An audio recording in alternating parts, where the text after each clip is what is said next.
जय हिंद एवं वंदे मातरम। दोस्तों मैं दिव्यांश नामदेव आप सभी का बहुत बहुत स्वागत करता हूं, अभिनंदन करता हूं।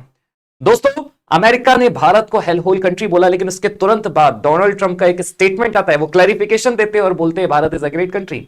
अब ऐसी क्या मजबूरी थी कि पहले तो उन्होंने हेल होल कंट्री बोला, लेकिन उसके बाद ग्रेट कंट्री बोल के क्या साबित करना चाहा? ये उनकी मजबूरी थी, डिप्लोमेसी थी, या फिर चाइना का अमेरिका को इतना बड़ा डर है कि वो भारत जैसे स्ट्रेटेजिक पार्टनर वाले देश को कभी भी नहीं खोना चाहेगा? यहां पर हुआ कुछ ऐसा है कि डोनाल्ड ट्रंप ने खुद में नहीं, लेकिन उन्होंने एक पोस्ट को रीशेयर किया, और वो जो रीशेयर पोस्ट था उसमें कुछ ऐसी शब्दावली थी जिसमें हर एक भारतीय को हर्ट तो किया है, उसके सेंटिमेंट्स को तो हर्ट किया है, फिर भले ही वो भारतीय अमेरिका में रह रहे हो। उन्होंने उस पोस्ट पर कभी ध्यान नहीं दिया, क्योंकि उस पोस्ट में भारत और चाइना को हेल होल कंट्री कहा, और वो जो पोस्ट था वो था इमिग्रेंट पॉलिसी से रिलेटेड। लेकिन POTUS now says India is a great country. तो ऐसा क्या पलटू राम पलटे कि उनकी यह हालत हो गई? लेकिन इसका मौका अमेरिका के प्रतिद्वंदियों ने उठाया। यहां पर ईरान ने तो भारत का सपोर्ट करते हुए बोला कभी इंडिया आके तो देखो। एक वीडियो भी उन्होंने शेयर किया जिसमें भारत की डाइवर्सिटी को बताया है, और वो भी डोनाल्ड ट्रंप को टैग करते हुए। तो मामला तो बड़ा इंटरेस्ट हुआ था, और यहां पर अमेरिका जिस तरीके से पलटा है ये बताता है कि इंडिया उसके लिए कितना अहम देश है, और वो भी इंडो पैसिफिक रीजन में। अगर चाइना को काउंटर करना है तो इंडिया का साथ तो कभी भी अमेरिका नहीं छोड़ सकता, उसको जरूरत पड़ेगी ही पड़ेगी। और ये रियलाइजेशन तुरंत हुआ। तो यहां पर अपन पूरा मसला समझने का प्रयास करेंगे, क्योंकि जो पहले देश भारत को हेल होल बोला था, आज वही देश बोल रहा है India is a great country, India is a very democratic country. और प्रेसिडेंट ने तो प्राइम मिनिस्टर की तारीफ करते ही करते हैं, लेकिन बात वही है। पूरा मसला समझते हैं। यहां पर फिलहाल हमारे टेलीग्राम चैनल का दोस्तों क्यूआर कोड दिया है। अगर आपने अभी भी नहीं ज्वाइन किया तो सिंपली आपको इस टेलीग्राम चैनल के क्यूआर कोड को स्कैन करना है। आपको यूपीएससी और एमपीपीएससी इन दोनों से रिलेटेड हमारी डेली करंट अफेयर्स की जो PDF free of cost upload होती है वो आपको इसी टेलीग्राम चैनल पे मिल जाएगी, और साथ ही साथ इस तरह के अपडेट्स भी आपको सेम टेलीग्राम चैनल पर मिल जाएंगे। तो यहां समझिएगा फिलहाल मसला क्या है, मैं आपको बताने का प्रयास करता हूं। हुआ कुछ ऐसा है दोस्तों कि यहां पर डोनाल्ड ट्रंप ने कॉन्ट्रोवर्शियल पोस्ट को रीशेयर किया। रीशेयर मतलब यह होता है कि उन्होंने खुद इसे नहीं लिखा है, या खुद उनके द्वारा यह ट्वीट नहीं किया गया है, या कमेंट नहीं किया गया है, बल्कि किसी एक व्यक्ति ने पोस्ट किया था, और फिर डोनाल्ड ट्रंप ने फर्दर इसे रीशेयर किया है। लेकिन जब वो रीशेयर कर रहे थे तो मेरे ख्याल से आप भी समझ गए होंगे, इतना बड़ा मसला तो डोनाल्ड ट्रंप खुद भी पढ़ने से रहे, इतना वो दिमाग लगाते ही नहीं है, बस उन्होंने उठा के रीशेयर कर दिया। लेकिन इस रीशेयर में कुछ ऐसी टर्मिनोलॉजीज थी जिसने भारत और चाइना को अटैक किया, और फिर हुआ कुछ वैसे ही है। यहां पर यह बोला गया है कि डोनाल्ड ट्रंप के द्वारा जो पोस्ट रीशेयर हुई है उसमें भारत और चाइना को हेल होल्स कहा गया है, और यहां पर जो कॉन्टेक्स्ट था वो यूएस इमिग्रेशन पॉलिसी से रिलेटेड था।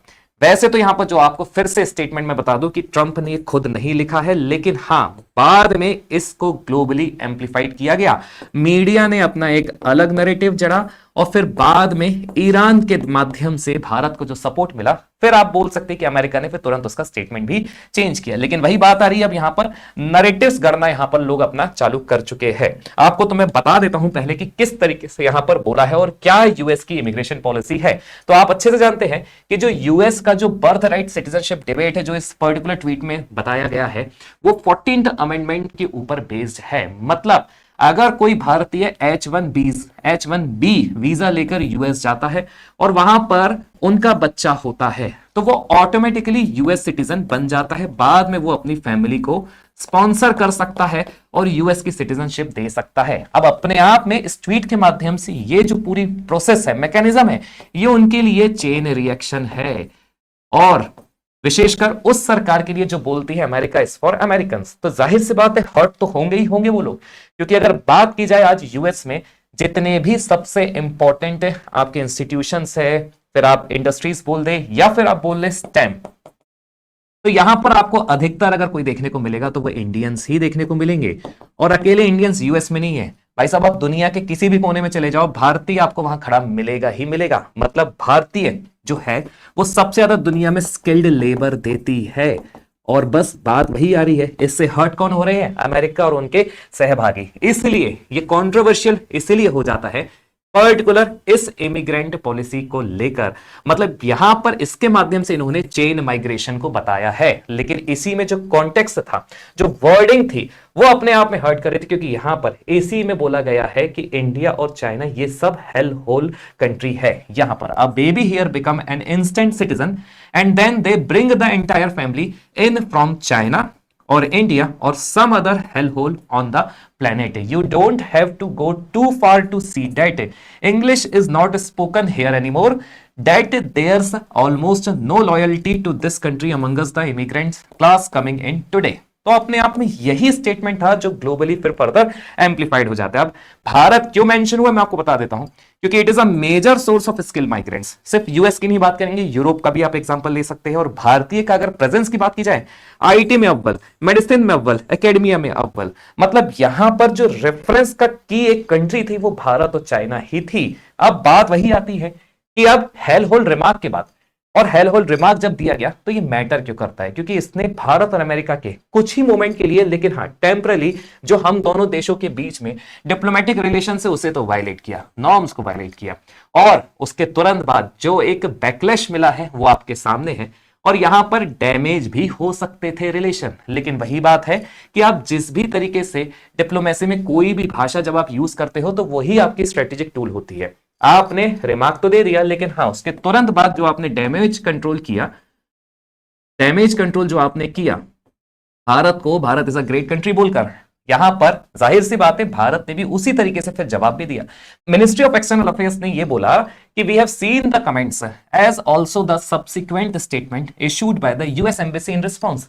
The remarks are obviously uninformed, inappropriate and in poor taste. अब ये जो तीन शब्दावली है, uninformed, inappropriate and poor taste, ये बताता है कि अभी भी भारत उसी सिद्धांत पे चल रहा है। भारत अभी भी दोनों देशों की जो डिग्निटी है उसे मेंटेन करके चल रहा है। भारत ने किसी भी तरीके का एस्केलेशन को अवॉइड किया, और यहां पर यूएस और अमेरिका के बीच में जो टाइज है उसे प्रोटेक्ट करने का भी काम किया। मतलब यहां पर भारत ने वही एक जो पूरा भारत आज के समय में जाना जाता है मैच्योर नेशन के नाम पे, जो चाहता है कि इस कठिन परिस्थिति में भी भारत जिस तरीके से एक बैलेंस ऑटोनॉमी की तरफ चल रहा है, डिप्लोमेसी जो भारत शो कर रहा है पूरी दुनिया को कि भारत किसी का पक्ष नहीं रख रहा है। भारत रशिया के साथ भी है, यूएस के साथ भी है, ईरान के साथ भी है, इजराइल के साथ भी है, इसके अलावा चाइना के साथ भी है। तो ये भारत का अपने आप में प्राइम एग्जांपल है। भारत खुद में पक्ष है, 150 करोड़ जनसंख्या वाला पक्ष है, और यहां पर भारत ने भी वही किया। मिनिस्ट्री ऑफ एक्सटर्नल अफेयर्स की ये टर्मिनोलॉजी यूएस के लिए काफी ज्यादा इंपॉर्टेंट हो जाती है। मतलब कुल मिला के भारत ने अपने लेवल पर किसी भी प्रकार का यहां पर एस्केलेशन को अवॉइड किया है। यूएस का क्लैरिफिकेशन जो बाद में आया है आपको देखा ही है, भारत को अब वो ग्रेट कंट्री बोला है, स्ट्रॉन्ग लीडरशिप भी बोला है, डैमेज कंट्रोल मूव तो है ही है, लेकिन फायदा उठाया यहां पर किसने? ईरान ने। बोला कभी इंडिया आके तो देखो। इसके अलावा एक वीडियो भी वायरल किया, बोला कि मुंबई का एक वीडियो उन्होंने दिखाया, पर्टिकुलर महाराष्ट्र का वीडियो दिखाया, जिसमें महाराष्ट्र के पूरे डाइवर्स कल्चर को दिखाया। तो यहां पर ग्लोबल रिएक्शन जो मिला है, कंट्रीज ने इसे काफी ज्यादा स्ट्रांगली रिएक्ट किया। ईरान ने इंडिया चाइना को डिफेंड किया, लेकिन मीडिया का यहां पर अगर आपको रोल देखने को मिलेगा ना, तो मीडिया ने इस पूरे मसले को एम्पलीफाई करना चाहा। अब आपको पता है ये वही मीडिया है जो कुछ भी होता है तो बिल्कुल बड़ा चढ़ा कर बताता है पीआर के लिए, लेकिन रियलिटी में आपको बताता हूं जो स्टेटमेंट था मीडिया के नैरेटिव के हिसाब से काफी बड़ी इंसल्ट थी, लेकिन ग्राउंड रियलिटी ये थी, ये पॉलिटिकल मैसेजिंग थी। इंपैक्ट जो हुआ मीडिया के हिसाब से डिप्लोमेटिक क्राइसिस हो गया, किसके बीच में? यूएस और इंडिया के बीच में। इवन जो अपोजिशन है वो भी इसके ऊपर बिल्कुल बढ़ चढ़ के बोल रहा था। मल्लिकार्जुन जी का खड़गे जी का एक स्टेटमेंट है, ट्वीट है, वो भी आप लोग देखिएगा। लेकिन आपको मैं बताता हूं इंपैक्ट यहां पर भले ही मीडिया अपोजिशन के हिसाब से डिप्लोमेटिक क्राइसिस था, लेकिन फिलहाल ग्राउंड रियलिटी है कि कंट्रोल सिचुएशन अभी भी बनी हुई है। रिलेशन मीडिया के हिसाब से टेंशन में थे, लेकिन अब वही रिलेशन मीडिया के हिसाब से काफी ज्यादा ग्राउंड रियलिटी के हिसाब से स्टेबल बन चुके हैं। क्यों नहीं बनेंगे? क्योंकि जब आप भारत और यूएस रिलेशन की बात करते हैं तो आप बात करते हैं स्ट्रेटेजिक पार्टनरशिप की और डिफेंस कोऑपरेशन की, ट्रेड एंड टाइज की। मतलब यहां पर भारत और अमेरिका किस तरीके के देश है, तो याद रखिएगा आप अलग अलग लेवल पे देख सकते हैं, लेकिन फिलहाल भारत के लिए, भारत की अगर बात की जाए तो अमेरिका एक प्रकार से भारत को सबसे बड़ा स्ट्रेटेजिक देश बताता है, वो भी इंडो पैसिफिक रीजन में। तभी क्वाड में कोई सबसे इंपॉर्टेंट नेशन है तो वो भारत है अमेरिका के पॉइंट ऑफ व्यू से। इसलिए दोनों देशों के बीच में समझिएगा एक स्टेटमेंट के आधार पर उनके रिलेशंस को तोड़ना बिल्कुल भी वाजिब नहीं है। तो अगर फाइनल कंक्लूजन की आप बात करें पूरे इस कंट्रोवर्सी की, तो यहां पर एक ही चीज निकलती है कि ये जो इशू है ना, ये पॉलिटिकल और नैरेटिव ड्रिवन था। भारत ने इसको ठीक वैसे ही रिस्पॉन्ड किया जैसे भारत को करना चाहिए, बिल्कुल मैच्योरिटी के साथ रिस्पॉन्डेड स्ट्रेटेजिकली, और वही यूएस ने भी अपना कर्तव्य निभाते हुए पूरी की पूरे मसले को ही क्लैरिफाई कर दिया, और अब दोनों देशों के बीच में स्थिति सामान्य है। लेकिन हां, फिर भी जिस तरीके के डोनाल्ड ट्रंप है, जो वो चीजें शेयर करते रहते हैं, कमेंट करके जरूर बताइएगा दोस्तों, क्योंकि ये जो स्टेटमेंट्स हैं, भले ही आप इसे छोटा बोल लो, बड़ा बोल लो, कैसा भी बोल लो, लेकिन जियोपॉलिटिक्स में ये चीजें बहुत मायने रखती है, विशेषकर जब आपको भविष्य में दो देशों के बीच में किसी भी तरह का स्ट्रेटेजिक टाइज को आगे बढ़ाना है। कमेंट करके दोस्तों जरूर बताइएगा। जय हिंद एवं वंदे मातरम। आगे